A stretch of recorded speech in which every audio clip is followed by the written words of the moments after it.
Hacking Numbers into a Universal Language, the short version, and there'll be links at the end to the longer version and much more. In today's modern world, we use numbers significantly more than we ever have before. There's so much information and knowledge out there. Our languages have evolved for thousands of years. However, our numbers have not. Now we have a currency symbol and percent sign and a few things, but they don't begin to start what we can do.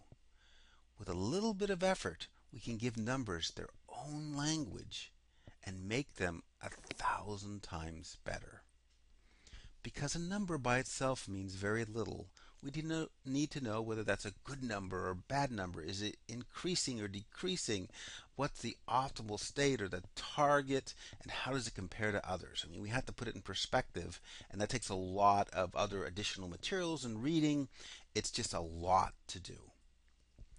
Let's start with a quick example. Let's say I go to my doctor, and he gives me a chart that tells me my HDL cholesterol is 60. In today's world, we look at that 60 and we don't know what it means. We have to look at charts and references and so many things.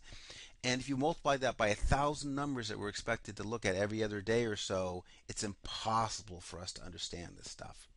So if we add an arrow next to that number, and up represents up, down represents down. How easy is that? That tells us whether the number is increasing or decreasing. So next, what is the correct direction? So the tail end of the line could show us the optimal or best direction. So in this example, we are going up, but we should be moving down because the arrow is going up, but the tip of the tail end of the arrow is pointing the opposite direction. That's already much more than we normally see next to a number. Let's add a little more. Let's compare it to others. A circle above the arrow shows the averages above us. A circle below the arrow shows the averages below us. A circle on the line shows that we are equal to the average. Is this number impacted by events or other natural things? So for example, if you were selling insurance in Florida and there was a hurricane, the number of claims would increase significantly. So you need sometimes to look and see if that number has been impacted or there's an unusual event. So in this case, or this example, we'll use a broken line for the arrow to represent it's not a normal or standard environment. So now we have, with just a few simple symbols, taken a number and enhanced it greatly.